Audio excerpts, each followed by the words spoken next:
Falconary, thank you for stopping by. Yeah. I have asked Deputy Mayor Ashford to sit in. Yeah, what can I do for you, Mayor?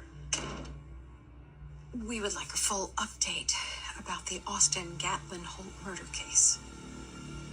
Well, what we know so far is the morning after Thanksgiving, a Pontoc resident noticed the door of an unoccupied house in the neighborhood was open. They walked in and found Austin's body.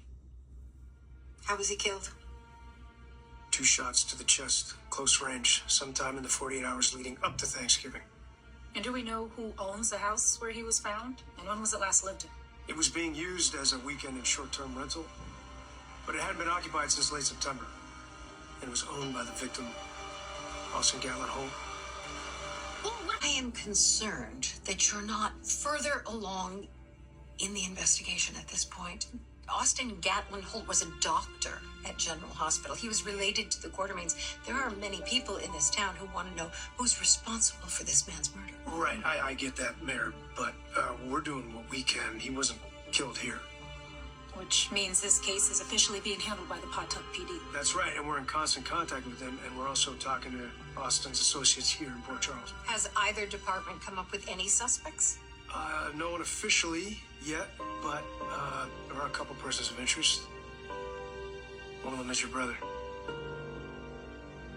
Clearly you're not talking about Martin. No. Your other brother, Cyrus.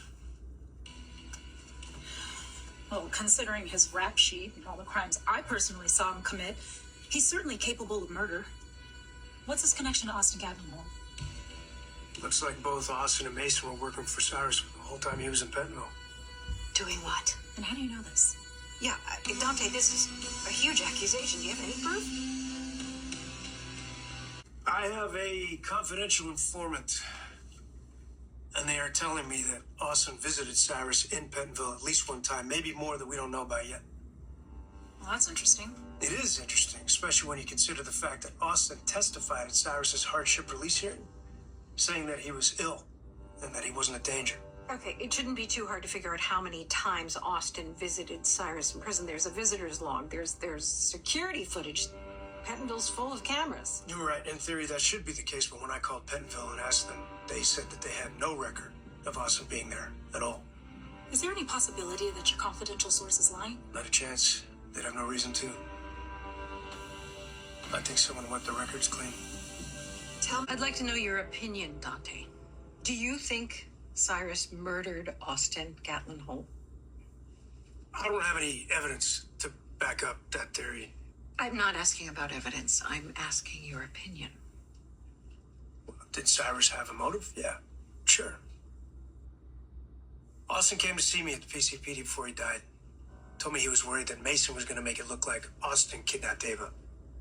He wanted immunity. He was going to give up the name of the person that he and Mason were working for, and he was going to provide corroborating evidence. And you think that person was Cyrus? Just to be clear, Austin never told me he was working for Cyrus. I found that out after he died. But it certainly gives Cyrus ample motive in Austin's murder. Yeah, the problem is that Cyrus has an alibi. He was mopping floors at the Port Charles Grill when Austin was killed. But this is Cyrus we're talking about. If he didn't want to do it himself, he certainly could have hired someone else to do it for him. Right, but that's, making a couple assumptions. One of them is that he's still got the associates, the contacts that would actually murder for him. And 2, that he knew that Austin was going to give him up, and I'm not convinced that he did. All right. I want you to keep me in the loop on everything involving this investigation. Nothing is too small. Okay? Absolutely. Because if my brother is the same ruthless killer that he always was, I'll make sure he never sees the light of day again.